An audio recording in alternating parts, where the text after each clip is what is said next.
Hi guys, welcome back to part 2 of JonBenet Ramsey cold case.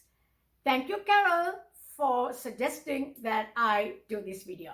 Okay, before I get into the video, guys, for those who are new to my channel, I post videos on true crime, celebrity news, and other issues that I find exciting to share with you all.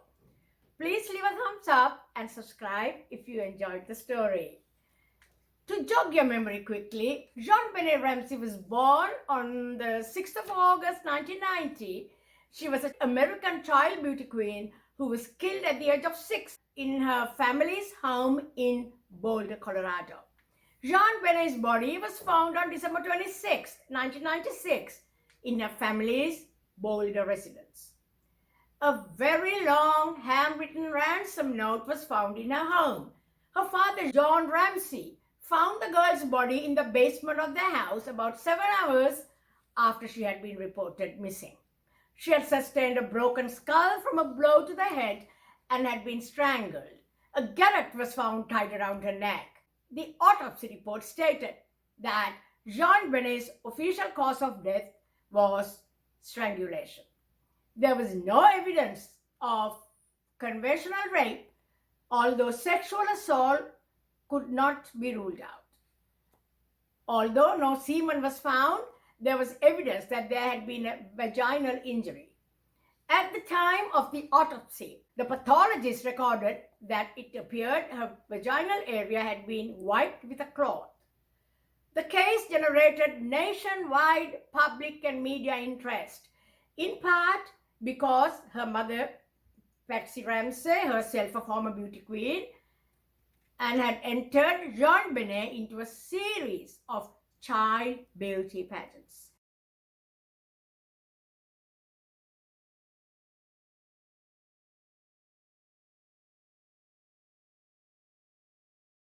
As you know, guys, the crime is still unsolved and remains an open investigation with the Boulder Police Department.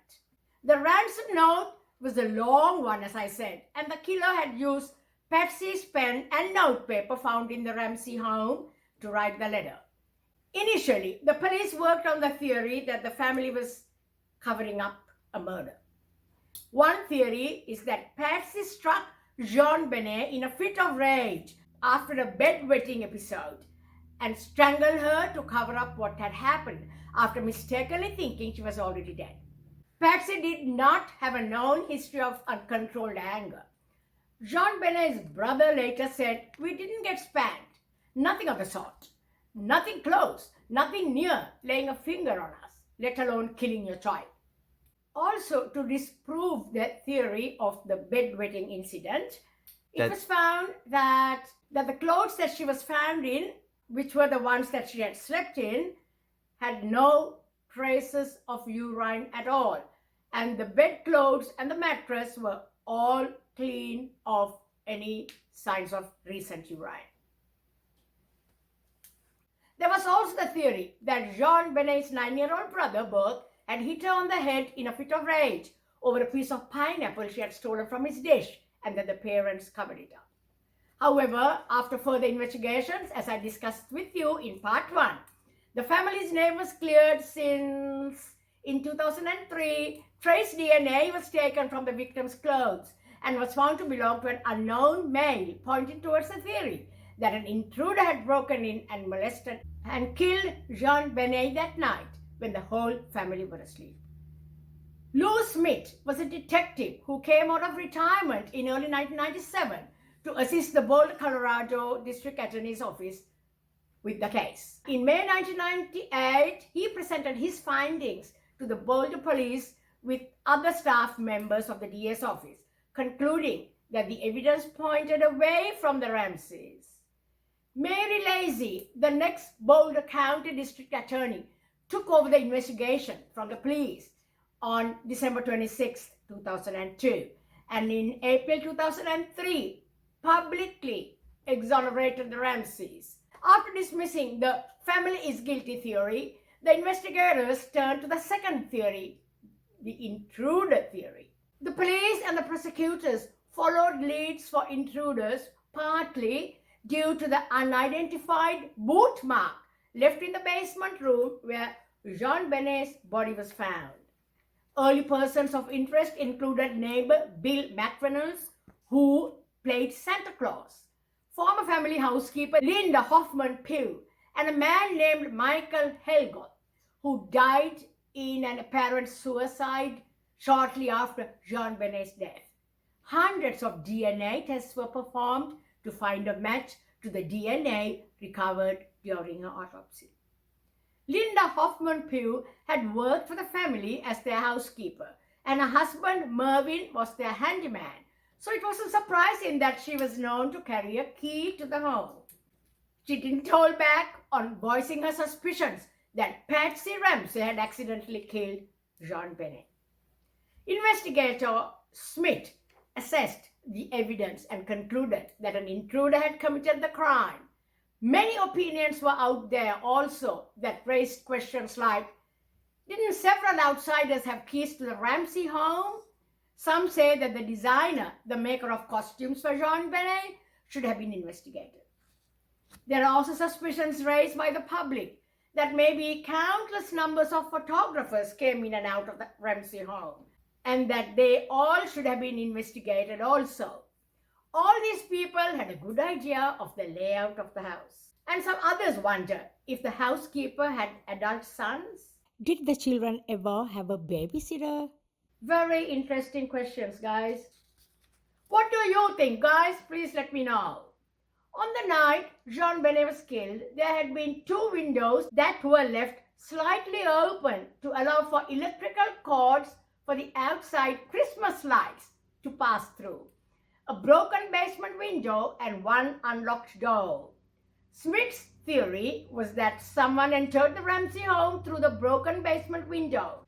This has been criticized because there was an intact cobweb in the basement window. The steel grate that covered the window also had undisturbed cobwebs, and the foliage around the grate had been undisturbed. There were also cobwebs in the tracks of various windows, and dust and debris were on some sills. Smith believed that the intruder subdued JonBenet using a stun gun and that he took her down to the basement. JonBenet was killed and a ransom note was left. Smith's theory was supported by former FBI agent John E. Douglas, who had been hired by the Ramsey family.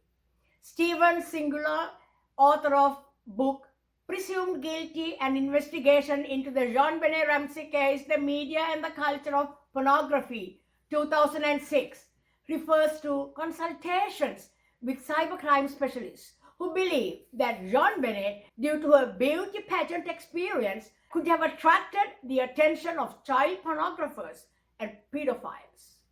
Do you think that it could have been a possibility too, guys? Please let me know what you think.